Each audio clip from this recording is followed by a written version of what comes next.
నమస్తే మిత్రులారా, ఇవాళ మనం మన వీడియో డీలిమిటేషన్ మీద అనాలిసిస్ చేసుకుందాం. తమిళనాడు ముఖ్యమంత్రి తిరు శ్రీ ఎంకే స్టాలిన్ గారి అధ్యక్షతన ఈ డీలిమిటేషన్కు వ్యతిరేకంగా దక్షిణాది రాష్ట్రాల నుండి నాయకులను, ముఖ్యమంత్రులను ఆయన ఆహ్వానం పంపించారు. ఇవాళ ఇదే అఖిలపక్ష సమావేశం తమిళనాడులో జరుగుతూ ఉన్నది. దీంట్లో ముఖ్యంగా తమిళనాడు ముఖ్యమంత్రి అయినటువంటి ఎంకే స్టాలిన్ గారు కొన్ని వ్యాఖ్యానించారు. ఆ వ్యాఖ్యల్లో భాగంగా ఆయన అన్నటువంటి వాక్యాలు ఏమంటే, దక్షిణాది రాష్ట్రాల్లో ఈ డబుల్ ఇంజన్ సర్కార్, మోడీ సర్కార్ మనల్ని డీలిమిటేషన్ పేరుతో మనల్ని అన్యాయం చేద్దామని చూస్తూ ఉన్నారు. ఈ డీలిమిటేషన్ కానీ జరిగినట్లయితే, జనాభా ప్రకారం డీలిమిటేషన్ కానీ జరిగినట్లయితే మా ఒక్క రాష్ట్రంలో 30 చిల్లరున్నటువంటి ఎంపీ స్థానాలు కాస్త 8 నుంచి 12 ఎంపీలు పక్కాగా తగ్గుతాయి.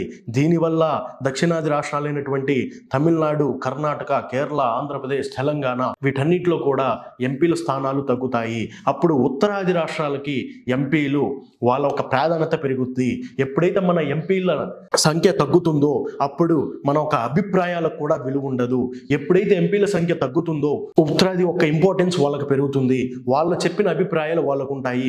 డబ్బుల విషయంలో కూడా, మనకు రావాల్సిన నిధుల విషయంలో కూడా ఉత్తరాదికి జరిగినంత మేలు దక్షిణాదికి జరగదు. దీని ఒక్కటి మీరందరూ గమనించాలి. మనల్ని డీలిమిటేషన్ ను వ్యతిరేకించాలి.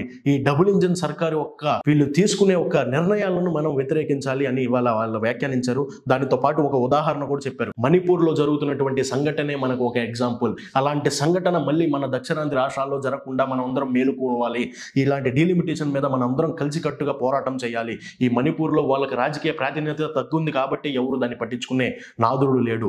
రేపు ఇదే డీలిమిటేషన్ ద్వారా మన ఎంపీ స్థానాలు కానీ తగ్గి ఉత్తరాది ఆ రాష్ట్రాల్లో వాళ్ళు ఒక్క చెప్పిందే వేదం, మనం చెప్పిన దాన్ని పట్టించుకునే నాదుడే ఉండడు అని ఘంటాపదంగా తమిళనాడు ముఖ్యమంత్రి అయినటువంటి తిరు ఎంకే స్టాలిన్ గారు వ్యాఖ్యానించారు. దీని మీద మీ యొక్క అభిప్రాయాన్ని కూడా తెలియపరచాల్సిందిగా కోరుతా ఉన్నాను.